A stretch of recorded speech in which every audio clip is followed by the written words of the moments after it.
Welcome to the Deep Dive. We're here to cut through all the noise and really understand what's driving the markets this week. And it looks like, well, it looks like two completely different stories playing out at once. That's absolutely the mission today. Our sources are painting this picture of a really complex, almost paradoxical global financial scene. You glance at the big indices, the headlines, and it seems like equilibrium, right? Like the market's just treading water. Stuck in a holding pattern. Exactly. But that surface calm, it's totally masking some massive, massive volatility underneath. It's quite something. Okay, let's unpack that paradox then, because it sounds like a deeply bifurcated market. It demands almost two different skill sets from you as an investor. It really does. On one hand, you've got this kind of paralyzing macro uncertainty, dominated by the political games in Washington. Brinkmanship. Yeah. And then on the other, hypervolatility. Stocks jumping or crashing based on very specific company news AI. Execution wins, execution fails. It feels like the S&P 500 is waiting for a bus, while individual stocks are running some kind of high-stakes sprint. That tension really defines the whole week ahead, I think. Yeah. And it means you need this duality in your analysis. You absolutely need that macro vigilance because of the shutdown risk, the high probability of a U.S. government shutdown. Right. And the very real consequence of that, a potential data blackout, just when we need the data most. We'll get into that. Yeah, but at the same time, you need that deep fundamental analysis. You need to be digging into individual companies to either capture those huge gains or, frankly, avoid those massive double-digit losses we're seeing at the micro level. So being passive, just watching the index, that's maybe not the best strategy this week. I'd say it's exposing yourself to unnecessary risk, yeah. You can't just sit back. Okay, let's start with that big shadow then. The looming U.S. government shutdown. Now, historically, the market kind of shrugs these things off, right? We've seen them before. Political theater, short-term disruption, then back to business. That's the historical tendency, yes. Treat them as transient. But the sources are suggesting this time the stakes feel genuinely higher. Why? Why can't we just roll our eyes and move on this time? It really boils down to one thing. The Federal Reserve's stated position. We're at such a critical point for the economy, and the Fed couldn't have been clearer. Their policy path, especially any thought of easing, it's strictly data dependent. They've hammered that point home. Repeatedly. They're basically on hold, waiting for the hard numbers to tell them if inflation's really cooling and if the job market's slowing down gently, not, falling off a cliff. Okay, so data-dependent Fed, government shuts down. What key piece of evidence vanishes at exactly the wrong moment? The absolute cornerstone. The big one for the Fed, for the markets globally. The September Employment Situation Report, the non-farm payrolls, the NFP. Right. If the government shuts down, the Bureau of Labor Statistics, the BLS, they close up shop. And that report, due Friday, delayed, indefinitely, potentially. Now, some might say, okay, but we get other jobs data, like ADP. And we do, and we'll talk about ADP. But the NFP, it's different. It's built on two massive surveys, one of households for the unemployment rate, one of businesses for the payroll numbers. Yeah. The methodology is it's considered the gold standard. There's no real substitute. So if that gold standard data gets delayed, the Fed is forced to navigate, as you put it, a data vacuum. Precisely. They'd be making these crucial decisions, hold steady, maybe signal future moves without their best, most reliable map. And the prospect of a policy error because of that. Yeah. Making a call based on incomplete or, let's say, lower quality data. That's what makes this shutdown risk feel so much weightier than usual. Because the market hates uncertainty more than bad news. Exactly. Bad news, you can price it in. Unknowable news, that just breeds volatility. Okay, that distinction is vital. So, knowing this anxiety is bubbling under the surface, how are investors actually voting with their money right now? Let's look at the global futures market, that 2047 sentiment check. Yeah, looking at the futures right now, it suggests a soft open for the U.S. There's caution, definitely, but it's not full-blown panic mode yet. What are the numbers looking like? We're seeing modest dips. Dow futures are down, somewhere between 0.46% and 0.64%.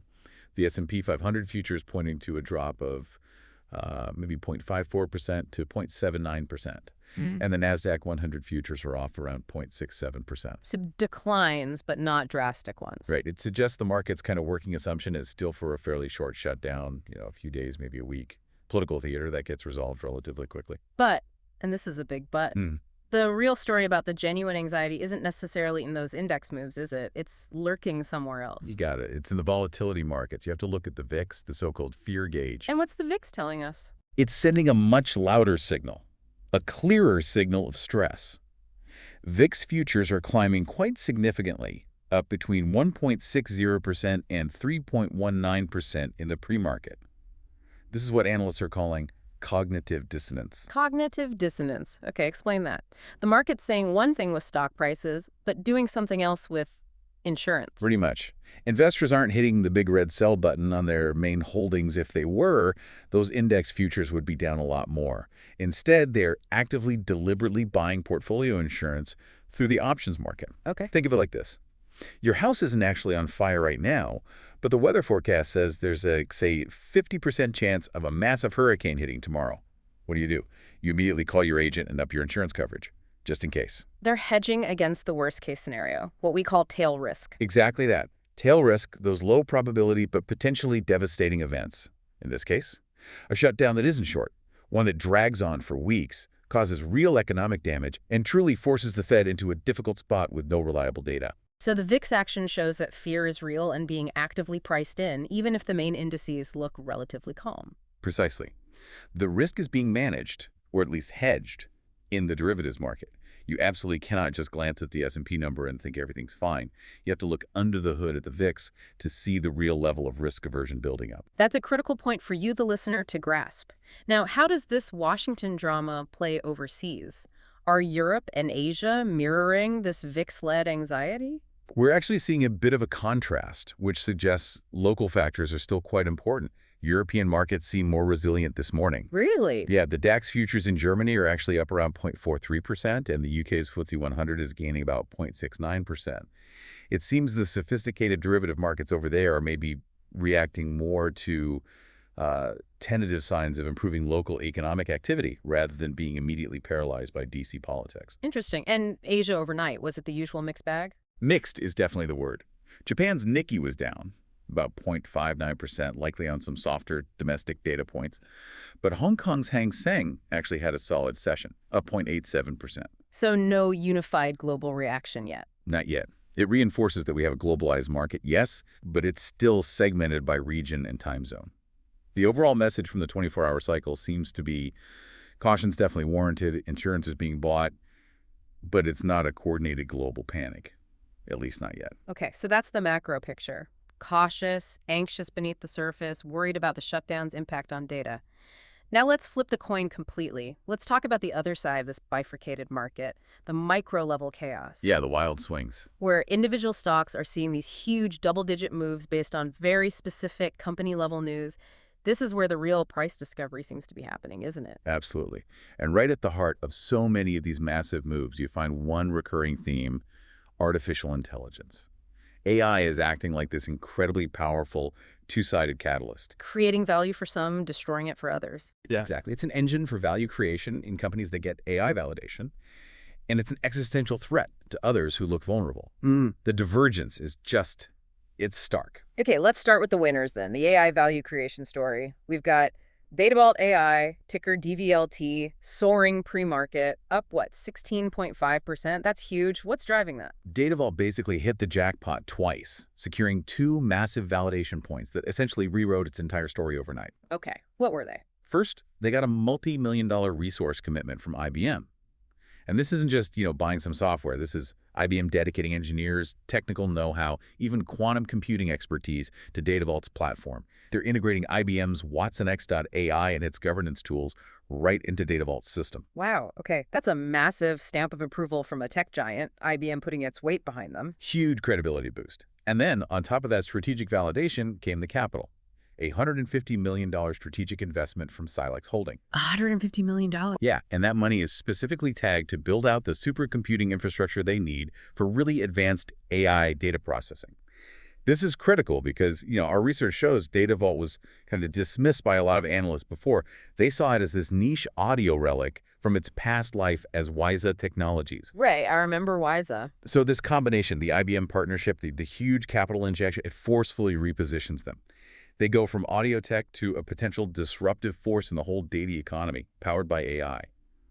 And the market reaction: immediate, severe repricing based on that validated future potential. That's an incredible turnaround narrative. From audio relic to AI engine, shows how fast the market jumps on real tech validation. Now, let's pivot to the flip side. The dark side of AI, the disruption. Embodied today by DocuSign, DOCU, plummeting over 12%. Yeah, it's a rough morning for them, and it's a perfect, if painful, example of how AI can challenge a seemingly strong market position. DocuSign has dominated e-signatures and agreement management for years. They built a strong moat, you'd think. You would. Their problem. OpenAI, the leader in generative AI, just launched a product called DocuGPT. DocuGPT, the name alone sounds like a direct shot. What does it do that's got DocuSign investors so spooked? But DocuGPT isn't just about signing documents digitally. It's designed to actually understand contracts, to convert them into organized, searchable, actionable data. Think about instantly extracting key clauses, compliance checks, deadlines. So it goes beyond just replacing paper. It adds intelligence. Exactly. And when a competitor like OpenAI, incredibly advanced technologically, massively well-funded, moves super fast, targets your core business, especially a business still somewhat tied to digitizing older processes, well, it fundamentally challenges DocuSign's long-term moat. It challenges their pricing power. Investors are reacting to that potential for market share erosion, that sudden spike in competitive heat. So AI can simultaneously ignite one stock like Data Vault and seriously threaten an established player like DocuSign. But it's not just AI driving these big moves, right? We're also seeing what you call the execution premium. Oh, absolutely. The market right now has incredibly low tolerance for operational slip-ups, especially in those high-growth story stocks. But it heavily rewards demonstrated success. Let's look at the reward side first. Dragonfly Energy, DFLI, soaring, 41.1%, on massive volume to 82 million shares. Just phenomenal volume. And this isn't just hype. This is a reward for tangible execution. What did they execute on specifically? They showed real commercial momentum. The news was twofold. First, they showcased their technical leadership at a big industry event. But crucially, they announced expanded partnerships with major RV makers, Airstream and Ember RV. Oh, those are big names in that space. Exactly. And the deal is that Dragonfly's specialized batteries will be standard equipment integrated into the 2026 models for both companies. That's not potential. That's locked-in multi-year revenue. It's validation of their product, their market penetration, and the market's giving them a huge execution premium for it. Okay, so that's the reward. Now compare that incredible gain to the punishment handed out to Firefly Aerospace, FLY, down over 20%. That's brutal for a space company. Brutal is the word. And the trigger was a very clear, very tangible operational miss. Firefly announced they lost the first stage of their Alpha Flight 7 rocket during a routine ground test. Ouch, not even a launch failure, a ground test failure. Right, at their Texas facility. Now, thankfully, safety protocols worked, no one was hurt.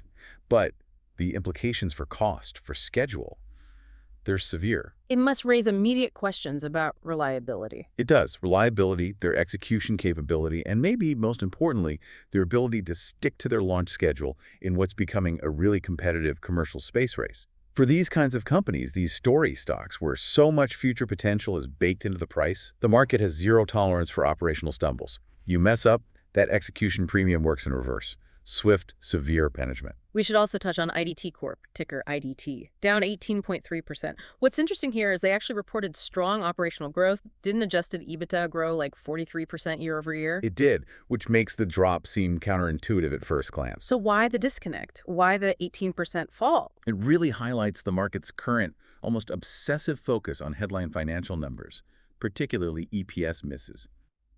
Despite that strong adjusted EBITDA growth for the full year, the market zeroed in on one thing. They missed the Q4 earnings per share consensus. They reported $0.76. The street expected $0.91. And miss overshadowed everything else. For many algorithms and short-term traders, yes. Hitting or missing that consensus EPS number is often the only thing that matters on earnings day.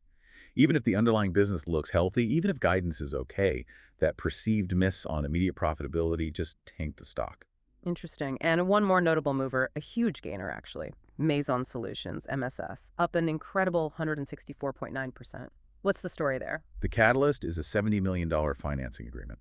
That's obviously significant news, potentially a lifeline for the company. Sounds purely positive, but you sound hesitant. Is there a catch? There's a very big catch, and investors chasing this monster gain need to be aware of it. While the financing is crucial, Maison Solutions is currently non-compliant with NASDAQ's listing requirements. Non-compliant how? What's the risk? It means they're at risk of being delisted from the NASDAQ exchange and bump down to the over-the-counter market. That usually crushes liquidity and scares off institutional investors. They typically get a grace period to fix the issue, often related to minimum stock price or shareholder equity. So the $70 million is great, but it comes with this ticking clock of potential delisting. Exactly. It introduces this significant structural uncertainty that really tempers the good news about the funding. The big question is, can they deploy that cash fast enough and effectively enough to get back into compliance before NASDAQ runs out of patience? It's a super high reward, but also extremely high risk situation right now. So the takeaway from this whole section seems clear. The market is being absolutely ruthless in repricing stocks based on AI positioning and simple operational discipline. Idiosyncratic, company-specific risk is huge right now. Complacency is dangerous. That sums it up perfectly. You cannot ignore the company-level details this week. All right, let's transition back to the macro picture then. We need to look at the economic calendar for the week, but always through this lens of political risk, right? Through the shadow of the potential shutdown. Exactly. Every data point this week has to be viewed with that caveat. If the big one, the non-farm payrolls report, gets delayed, then all the other scheduled reports, the ones that are usually secondary, suddenly gain this outsized importance. It's like your main navigation system might go offline, so you're suddenly relying entirely on your backup instruments. That's a great analogy. So we need to really focus on Wednesday's releases. Let's start with the ADP employment report that comes out at 8:45 a.m. Eastern. Yeah, the ADP report becomes extra critical this week, precisely because of the NFP uncertainty. It's built from payroll data covering around 26 million private sector workers, so it's a pretty robust leading indicator for the job market, even if it doesn't always perfectly match the official NFP number. It gives us a timely snapshot of private job creation. What's the consensus looking for? And how much could a surprise move the market? The current consensus forecast is for ADP to show about 50,000 private sector jobs added in September. Now, if that number comes in, say, 10,000 or more away from that 50K estimate, either higher or lower, you'll likely see immediate market reaction. Investors will instantly start recalibrating their expectations for the official NFP if it gets released. And if the NFP is delayed? Then that ADP number, that 50K baseline, becomes the market's primary focus. Economists will dissect it, extrapolate from it, try to fill that data vacuum. Its importance gets magnified enormously. Also on Wednesday at 10 a.m. Eastern, we get the ISM Manufacturing Index. Now, this is always called a key gauge of manufacturing health, but remind us, what exactly does it measure? The ISM Manufacturing is a diffusion index. And the key thing about diffusion indexes is they measure the breadth of change, not necessarily the magnitude. It basically surveys hundreds of purchasing managers and asks, are things like new orders, production, employment getting better, worse, or staying the same compared to last month? And the magic number there is 50. Correct. Above 50 means expansion across the sector. Below 50 means contraction. Last month's reading was 48.7, so manufacturing was already in contraction territory. Why is this one so important this week? Because it gives you granular insights into real business activity, things like new orders, production levels, supplier delivery times, even manufacturing employment. These are real-world indicators of business sentiment and investment. If this stays below 50, especially if key components like new orders weaken further, it really ramps up recession fears. And that puts more pressure on the Fed data vacuum or not. Okay, then we shift to Thursday. We get the high-frequency labor data, initial jobless claims. Yeah, jobless claims give us that weekly snapshot of labor market stress, how many people are newly filing for unemployment benefits. The consensus for this week is around 223,000 new claims. But the smart way to look at this isn't just the single weekly number, which can bounce around a lot. You look at the average. Exactly. You focus on the 4-week moving average. That smooths out the weekly noise, maybe a holiday effect or one big company layoff, and helps you see the underlying trend in layoffs. If that 4-week average starts creeping up consistently, that's a clearer sign of labor market weakness that the Fed would definitely notice, even without the NFP. And then Friday, the big question mark, the main event that might not happen. The employment situation report, the jobs report, contingent on the government being funded. Assuming the BLS stores are open, what are we zeroing in on? Okay, if we get the report, it's obviously the most critical release. 3 key things to watch. First, the headline, non-farm payrolls number itself. Consensus is looking for a pretty modest gain, around 50,000 jobs. Okay. Second, the unemployment rate. It was 4.3% last month. Does it tick up, down, or stay put? And third, arguably the most crucial piece for the Fed right now, average hourly earnings. Because that's the wage inflation indicator. Yeah, precisely. Wages are seen as the sticky part of inflation. The consensus is for month-over-month earnings growth of plus 0.3%. If that comes in significantly hotter, say 0.4% or 0.5%, that signals persistent wage pressure. That would likely keep the Fed more hawkish, maybe pushing out or shrinking any expected rate cuts.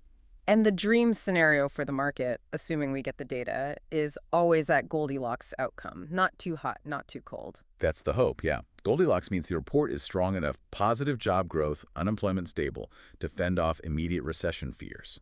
You don't want a number so weak it screams downturn. Crucially, it can't be too strong, especially on the wages front. You don't want it suggesting the economy is overheating, because that kills the narrative for Fed easing later on. It's such a narrow path to thread. It really is. Yeah. And that potential data vacuum just makes it all the more treacherous. The Fed risks either making a mistake based on weaker data or just falling behind if the economy is genuinely weakening faster than the secondary indicators show.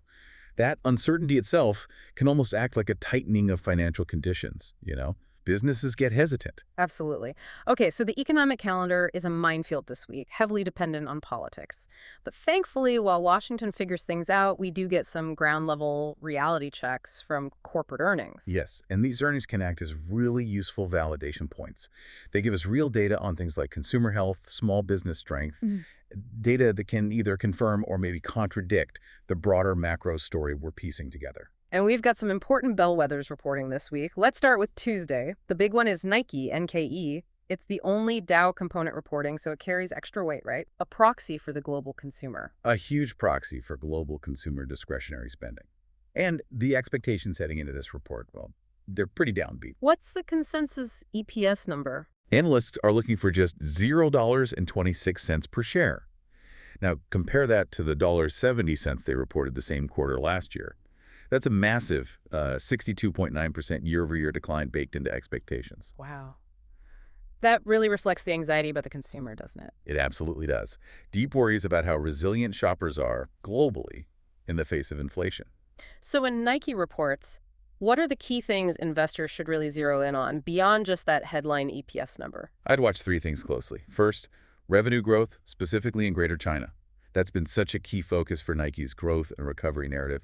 How they're doing there speaks volumes about consumer confidence in a vital market and maybe some geopolitical ripple effects too. Okay, China growth. What else? Second, listen carefully to what management says about their inventory levels. Are inventories still high? That suggests demand is slowing, and it likely means more markdowns, which hurts their profit margins. Makes sense. And the third? The third is maybe a bit more subtle, but listen for comments on demand elasticity. Are people still paying premium prices for Nike gear despite inflation biting? Or are they starting to trade down to cheaper alternatives? That tells you a lot about whether inflation is really starting to pinch even the more affluent consumers they target. Okay, so Nike gives us that global discretionary consumer pulse. Now, also on Tuesday, we get paychecks, P-A-Y-X. How does this tie back to the whole jobs data uncertainty we were talking about? Paychecks is an absolutely fantastic proxy for the health of small and medium-sized businesses, SMBs. Because they handle payroll and HR for millions of employees across countless smaller companies, they have incredibly granular, real-world data on hiring trends, on wage growth, right at the ground level. Often better than the national stats sometimes. You could argue it's timelier and reflects conditions across a huge swath of the actual employment base. The consensus EPS for Paychecks is $1.20. So what are we looking for in their report besides hitting that number? We need to hear about their client growth. Are small businesses still forming and signing up? And crucially, what are the hiring trends among their existing clients? Is hiring still robust, slowing down, picking up?